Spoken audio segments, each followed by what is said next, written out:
Good morning, everyone. This is Patrik from Education for Life. Today we are here with the Pearce family, with Brandon and Jennifer and their 3 daughters, and soon you're gonna see their faces. So they are founders of Family Adventure Summit. They're gonna introduce a little bit of what is it about, and they also blog about their own adventure at pearceonearth.com. Together with the first 2 daughters, Emily and Mary, they started traveling in 2009, and when the 3rd daughter, Aisya, arrived, they were living in Costa Rica. Okay, now I give it over to Jennifer and Brandon. I would like to let them introduce themselves a little bit, and they're gonna speak about their adventure. Good morning, Brandon. Good morning, Jennifer. Good morning, girls. Good morning. So, can you introduce a little bit yourself? What you do, your travels, so just condense a little bit everything, but let our audience know who you are. All right. We're the Pearce family. I'm Brandon. This is Jennifer, Emily, Marie, and Aisya. And we've been traveling the world since 2009, and now we run the Family Adventure Summit, which is an event for families interested in long-term travel and location independence, alternative education, entrepreneurship, community, and just really living life in a more intentional and full way than we typically do, just kind of going through the motions of whatever our culture conditions us to do. Jennifer, you want to add anything? Yeah, it's been a really fun journey. It's just been, so we've had a few different home bases along the way. We started in Costa Rica, and then we moved over to this side of the world and found Bali, and then we decided we wanted a change and went to Victoria, Canada, and then found San Miguel de Allende, Mexico. And so our main 2 home bases right now are Bali and San Miguel. Yeah, we've been to over 36 countries in the past 9 years, so we like to explore, but also really like to stay longer term in places to really get more involved in the communities where we're at, be able to take classes and just kind of connect more with each other as well. So how long are you stay average in one place? Well, we just came from Mexico, and we were there for about 6 months. That's not our average, though. That's like that's the long. That's the on the long end. Longest. Yeah, and then here we're only here for a month. So I think, and then we're going to Europe this summer, and we'll be in several places for just a couple of weeks. I think the average is probably around 2 or 3 months. Yeah. Would you like to add something, Emily, Mary? How was your life during traveling? How do you find it? It's fun, but after a while you get sick of it and you get scared of airplanes. Scared of airplanes? Yeah. Why that? Did you have any accident or any? No, I am really scared of airplanes. Really? Yeah. I thought it was the opposite, that the more you fly, the less you're afraid you get of airplanes, and it's get kind of usual mean of traveling, no? For me, that happened a little bit, not with the airplanes, but airports. Like, I was fine with airports, and then they just have so many strict rules and regulations, and every airport seems to have a different one, and you never can anticipate, what the problems could be with security and what you can bring and what you can't. And so I kind of had an airport phobia for a while, and eventually I learned to be more mindful and relax and just be okay with whatever came. But it's challenging for sure. For me, I just feel like travel's been, I've been traveling my whole life, so I feel like it's not, of course there's challenges that come with it, and it's not all glamorous lifestyle for everyone, I think. I think the things that people struggle with the most when traveling are relationships. They're hard to maintain and across a long distance, so I think that's one thing. But other than that, it's been really great. For me. Can we just focus 1 second about relationships, since you mentioned it? So how is it for you, or for both of you girls, and even for the parents, of course, how you keep up with the relationships? So you are able to have tight relationship with someone, or it's just most of the time distant relationships through maybe emails or telephone? Yeah, usually just emails for me. Sometimes I see them every 6 months, but most of the time it's through email. Okay. I met a best friend here that's from Sweden, and I talk to her on Skype mostly, and we play games together online. All right. And then when you're here, you're together almost constantly. We sleep over every day. Yeah.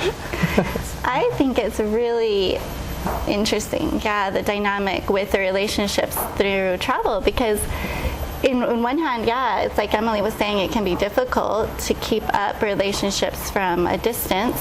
And then on the other hand, I've met so many more people than I ever would have met if I hadn't traveled. And it's really fun to, we do meet up with our friends that we've met along the way, and even family will come to visit us and we'll go visit them, throughout our journey. And so wherever we are, I feel like we're always getting together with old friends or meeting new friends, which is really kind of cool. And I think for me, one of the benefits is just the variety of people. If we were always staying in the same town that we grew up in, I think it would, our minds wouldn't be as broad. We wouldn't have as broad of a spectrum of friends with different mindsets, different experiences, and different things that we can learn from each other and connect with. So that's been, I think, one of the greatest benefits for me as far as relationships in travel. It's just a variety of new ideas and people that we've met. There are more ideas than friends. Yeah, I think so? They're short term. I mean, they're still friends at the time, but they're not long term, I think. Some of them become long term. I guess it depends on where we get together with them and how often in the future, and how good the energy of the connection is. Yeah, that's made a huge difference. Many people there's several friends we've met in 5 or 6 different countries because we've intentionally planned it that way so that we can travel together and be together more. So there have been, a few friends that I think we've developed really meaningful, deep connections with. Yeah. And what are the plans for the future? Go on with this kind of living and traveling forever, or? Well, I think it's going to depend on what we feel, because really the way that we're living now isn't just because we've decided this is the right way to live. It's because we just try to follow our hearts in wherever we go and the directions we go. So Emily's been thinking about settling down a little bit, maybe even trying out of school for a little bit. So we may do that. I give her a chance to attend for a semester in a place, see how that goes. But I don't think we will just go live in a place and stay there for the rest of our lives. I don't think that's what we'll do, but this summer, as I mentioned, we'll be traveling through Europe quite a bit. We will be in Spain. We'll be hiking the Camino de Santiago, the last bit of it. We're visiting Portugal and Budapest, and we're also running a retreat in Romania for 3 weeks for families interested again in choosing to live more intentionally and to connect deeper as a family. All right. So where can we get more information about it? If you go to athomeintheworldretreat.com. All right. Yeah, you can get more info about it. And what about the girls? You mentioned the fact that Emily would like to settle down in school, maybe. And have they ever been in a school? Have you ever been in school, girls? No, not me. We tried out of school here, and it was called Palangi. Yeah, it's not. We did it for 1 month. 1 month. And you also went to a democratic school in Victoria, Canada for... That's not a school. Not the same. Didn't feel like a school. It's not people think of as school, Yeah, but I'm not necessarily sure yet. You made it sound like I was sure. Okay, sure, yeah. I just want to settle down somewhere longer. Just have more of a balance, I think, is just healthy for me at the moment currently, but... Yeah, more stability and structure is what you're wanting. Yeah. Well, and it's interesting because our girls, unlike Brandon and I, they have lived a very different, side of life.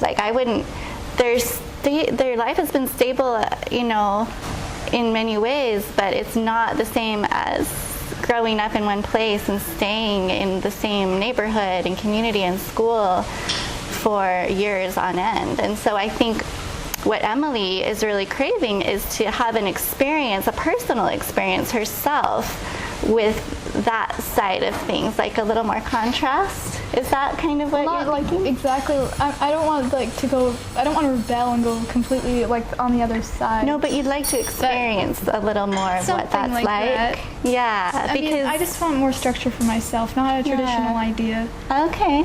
Yeah, because you haven't experienced it, and I just feel like, I don't know, maybe that. What I find interesting about you, though, is that you, like me, tend to add a lot of structure into your life, regardless. I mean, you work very hard. You're already working 2 jobs, even though you're 14, doing video editing for people, and you are working on animation. She just finished a 5,700 frame animation, hand-drawn, as a music video to a song that she also wrote and recorded and produced. So she's got a lot of interests and passions and skills that she has time to pursue because of the lifestyle that we live. But I think what you're saying is more structure would give you the ability to do even more with that. Yeah, but like more, I feel like it would calm me down, because when we're I feel like when we're traveling, I'm constantly on my toes, and I have more things to focus on. That I just can't choose which one is more important to focus on. Should I stay at home instead of go out to look at that cool attraction? There's just so much moving around you that you can't really focus on the things you like. Yeah, and the social pressure that goes on with it. Oh, you don't want to go out? Or if I go out, then I don't do the things I'm supposed to do. So then. Well, I can pretty much understand what you mean, because it's just 2 months, almost 2 months that we are on the road, let's say. But you are constantly moving around. We did quite a lot in these 2 months. We have been in Bali, but we moved to Ahmed and to Nusa Penida and to Batur and to many places. And wherever you get to a place, you want also to visit. So you don't really have the time like you would at home, for example. Home in the traditional way of thinking. Like you are there and you don't really need to go out and see things because you know everything already. Right. So you have more time mentally to focus and to more free space. Yeah, exactly. Exactly. It's hard to balance it all. Like that's been a major challenge of this lifestyle, and I think for our family and many other families, until you kind of, because for so long we were just like so adventurous and so curious, and we just want to explore everything and experience everything. And and you can't just do that all the time. You have to take downtime and you have to take care of your other needs. And so when we're in our home base, we are kind of just like homebodies, because we've been traveling when we're not in our home base, and so our home base is our place to rest, and we actually don't explore our home base as much as we could be, just because we're exhausted. We just need the downtime. So. And we got a lot of work to do on the projects we're working on. And that, yes. Okay, so since Aisya is all the time moving, what do we do with her? What do you have to say? Would you like to say something, Aisya? No? Well, she has been traveling since ever, no? Since she was born, yeah. Yeah, so how you parents, or even the sisters, feel about her? Like you see her motivated from it? She likes traveling, or it's just normality for her, right? I don't like traveling. She wants to stay here. She actually loves Bali. She loves climbing up temples and stuff. What's your favorite place, Aisya? Bali. Bali, okay. So Aisya came to Bali when she was 9 months old for the first time, and so it's really the first memories she has of just she doesn't remember where she was born because she was too young in Costa Rica. So this is like home to her. It feels like home. It's curious, like, how people want all the time what they don't have. Like people, living all the time in a place and barely going to holiday. They see your kind of life, or what we did actually, and they want to travel. And those traveling, they sometimes, like Emily is saying, would like to rest in a place. I mean, it depends, because traveling like we travel isn't a vacation, because we're always working on it. I mean, it's life, just moving. Life in different places. Yeah. I have to say though that being in Bali kind of does feel like a vacation this time around. I mean, we have been working hard on certain days, but it's just, I like the variety, because in every place we go, there's things that I like and things that I don't like as much. But it's fun to get, what I like in different places eventually. It takes a while moving around, but I don't know, it's fun to experience the contrasts. And here in Bali, it feels like a vacation just because it's so nurturing and just, feels like a really nice energy. Yeah, but for sure, for people home who are not travelers, they see traveling, like your family or even us, we experience already, some comments from people watching our Facebook page, etc. Like, instead of education for life, it's vacation for life. It's not really that. I mean, it's not vacation. Maybe it might be sometimes that you take a week off and you just go explore, like we did in Nusa Batur. But you have also to work, otherwise you don't have an income. So it's more like you are saying a normal living, but on the while traveling. And there's also the education side of it. I mean, the girls are in lots of classes. When we were in San Miguel, she was taking horseback riding and aerial silks. She was in an oil painting class. Now they're doing, and she was in ballet. Now they're doing Aikido and drama and I'm not sure what else she did about batik painting class a little bit ago. So there's always different opportunities we're taking advantage of in the places we're at for learning.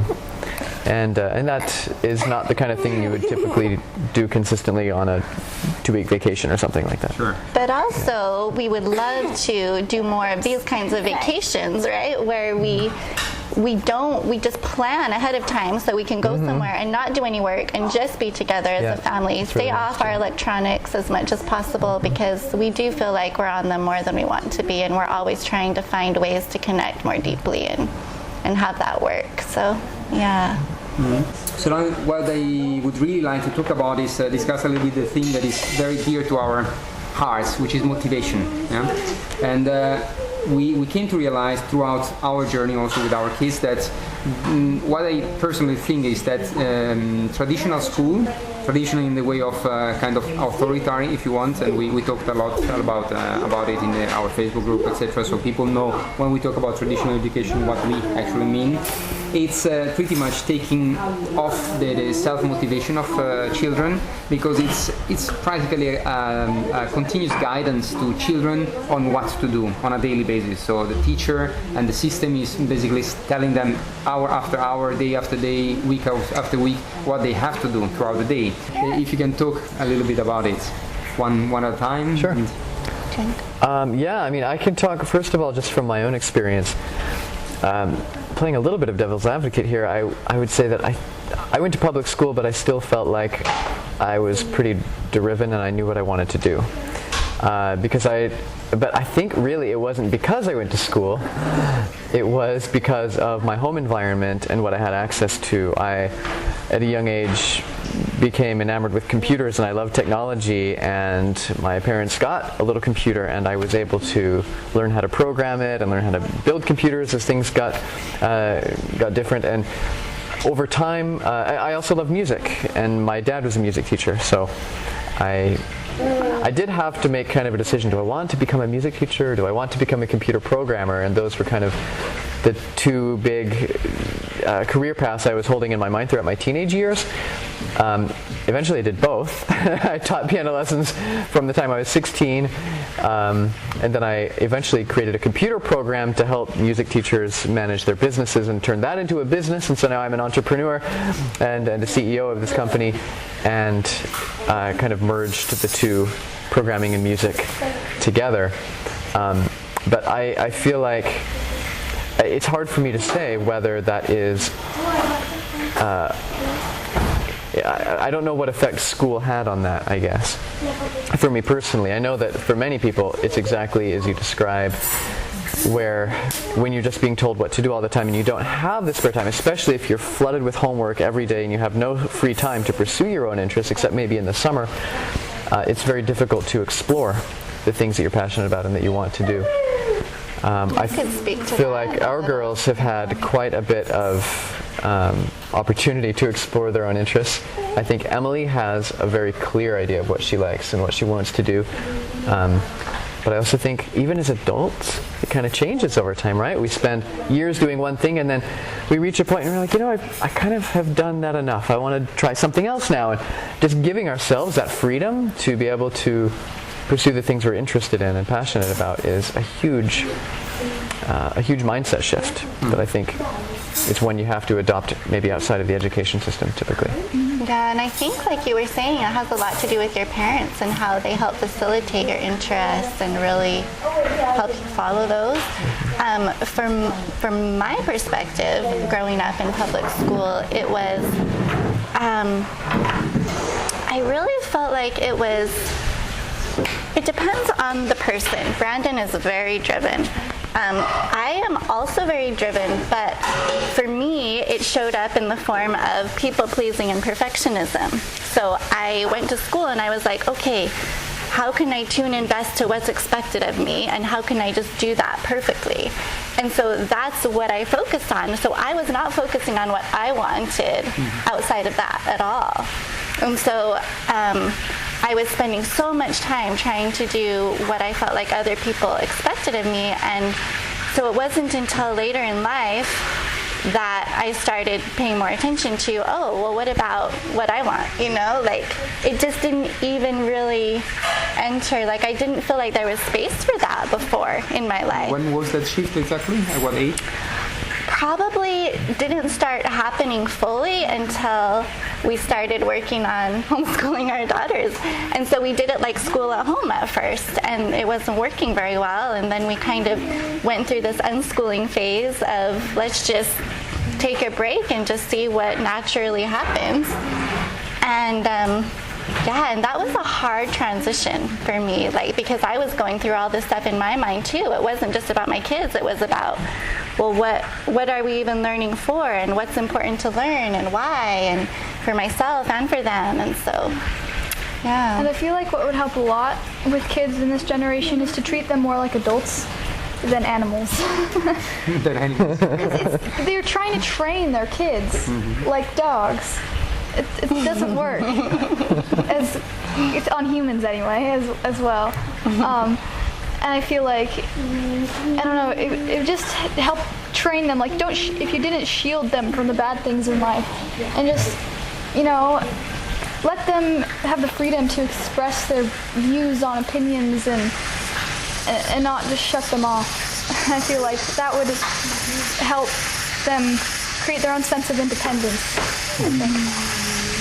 Adults, you know, this new quick world is just talking about this motivation, this inner drive, this interest which is inside everyone, you know. But in the same time, we see kids who went to the traditional school and they had this drive, even going there. Yeah. And some kids who has a freedom to develop this drive.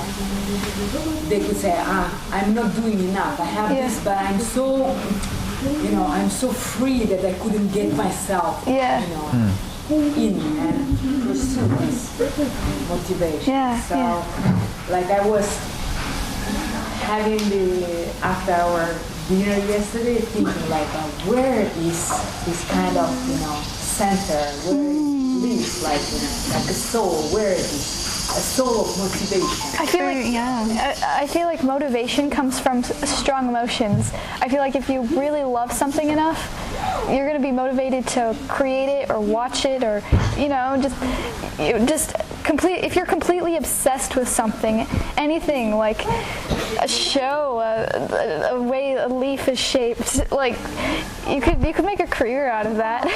And I feel like a lot of parents don't pay attention to what the subtle things their kids are interested in, and I feel like they should help develop those, because if that kid who just studied this leaf is like, wow, this is insane, and everybody's like, oh, you're crazy, why are you looking at the leaf? Could have become like a biologist or, you know, something. I mean, if you're obsessed with something, I feel like that's where motivation comes from, just feeling a strong emotion towards a particular thing. I agree, yeah. And what about the perspective of homeschooling or unschooling that you did? Can you talk a little bit about it? Because we are also into the phase of, you know, kind of homeschooling, unschooling, and it's for sure very challenging from one side. And what are the upsides and downsides of it? I mean, we don't even like to use the term schooling in the way we describe our learning anymore, because it's not a descriptive of what we do. It's maybe what we don't do, right? So we don't like to define what we do in terms of what we don't do. So it's kind of just like, we like to call it interest-led learning, you know, like just kind of like adults do. Like we just follow our interests and see where they go. Hopefully, you know, you do that as an adult. And that's how I've been kind of taught throughout my life. Like when I have a problem, I have to usually find a way in my own willpower to fix it myself, or else I become, like, instead of people forcing me and telling me, hey, you should do this, because usually, you know, kids rebel against that stuff. They're like, no, I'm not going to clean my room. But, like, if you see the mess in your own room and you're like, oh, I'm surrounded in all this disgusting filth. I mean, you can see it for yourself eventually, and then you actually fix your problems in a more sustainable way if you realize them yourself, I think. That's a very also, you know, delicate subject when you talk about schooling in the traditional way with parents, because it's taught in, especially in Europe, but I guess also in States and mainly all over the world, that's anyway a basic knowledge in all subjects, like schooling pretends to do with kids. It's mandatory, it's necessary, it's something good, etc. Personally, I also feel like it's not really so, because if I think back of what was my schooling and what I still know about what I did at school, it's probably 15-20%, not more than that. So how much is actually true that I have to go through and have this basic knowledge about science and math and biology and all the other subjects? And instead, what I think also is much more, if you are self-driven and you are really interested, like we adults do, in something, you go and you pursue your goals in that field. Even though you might be ignorant, like we anyway are in so many other subjects, in math and geography, etc. But if the day eventually that we're gonna come that you want to learn about it, you're gonna learn about it, and that's it. So it's a completely shift of, you know, perspective, how you see the traditional way of educating kids towards what you are doing, we are also thinking that is best for them. Yeah. And I think we just really, the main thing is we just want to preserve the love of learning in kids and that curiosity that's innate, that you don't have to try and shove down their throats. Like people try and make school interesting or make kids curious and interested in things there, but it's just something that humans naturally have inside. And so if you're in an environment that you have to artificially produce that, it's the wrong environment for learning, you know. So also, I would say I do think there's value in a broad education, and there are you know, we're able to make better decisions when we have more information. But as you pointed out, we are so ignorant about so many things, even when, I mean, the world is so rapidly changing. We can study history and learn quite a bit about that. That doesn't tend to change, although your perception on it can change quite a bit. But I think what is it I was going to say?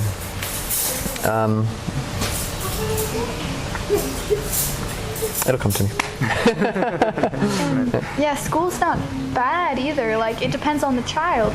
Some people would do way better off in school than they would, you know, with this style of learning. Some people just don't have that inner drive, and they need somebody to tell them. Absolutely. And they thrive off of that. And I feel like that.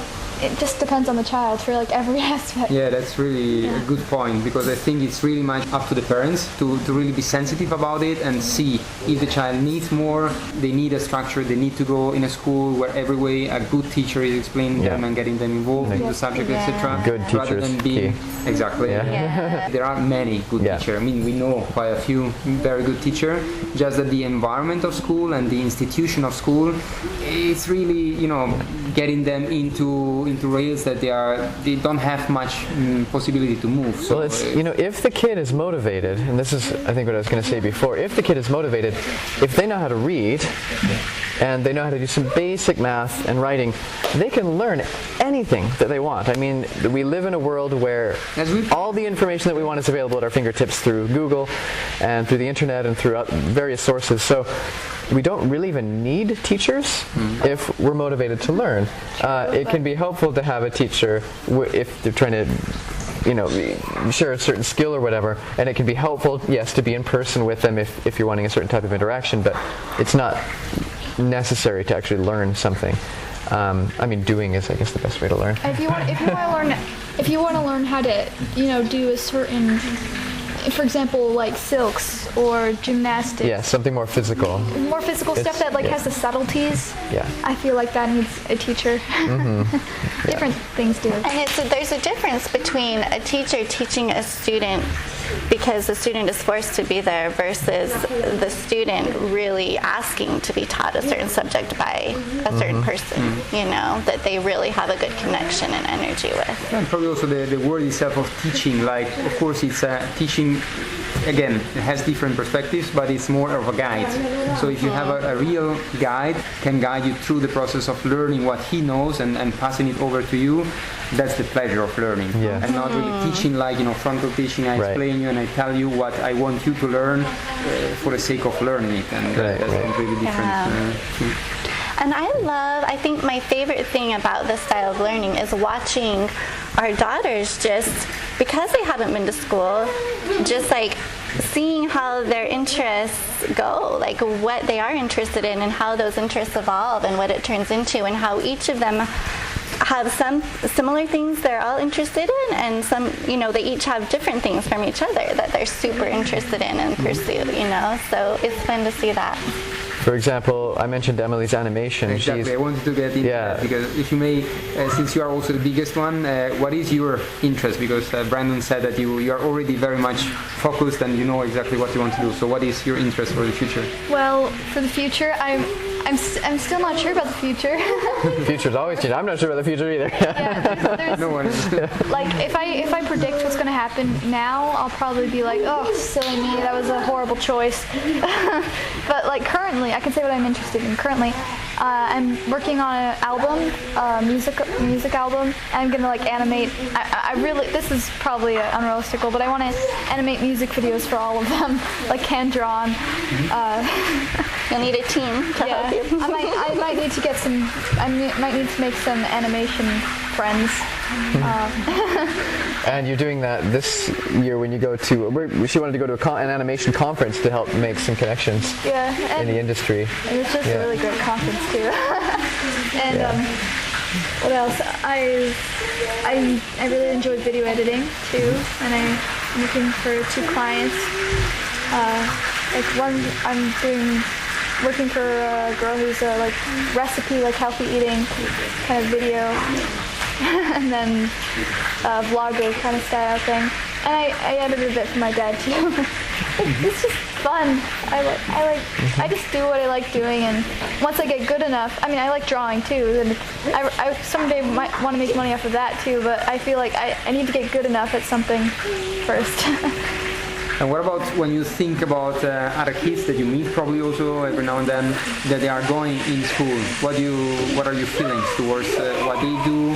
Are you kind of not jealous, but like you would like also to experience? You said before that you probably would like to settle in a school and try it out for a while. I'm not necessarily like jealous of them or anything, because every kid is different. That was the wrong word. Not jealous, but like, what are your sensations, your feelings towards the kids that they are actually going in at school? I don't know most of them, so I don't know.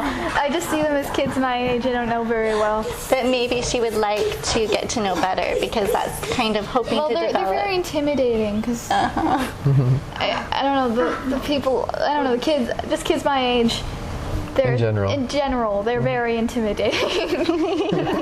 They are intimidating for you? Yes. Okay. Every kid my age, basically. I think that's normal for 14-year-olds. Yeah. Yeah, well, that's pretty much I'm normal. Yeah, you are. I feel like I have a lot more time than most kids do to pursue the stuff they're interested in. But then again, there's kids in school who are achieving way more than me, and even though they have like a little time bracket, it's just like it depends on the child, like how much you can get done. It's crazy to think about that, because time really is not an excuse. I think people should push past that, and it's really hard, because for me, I feel like I'm still not doing enough for all the time I have. So I think that's a very common sensation for everyone anyway. Yeah.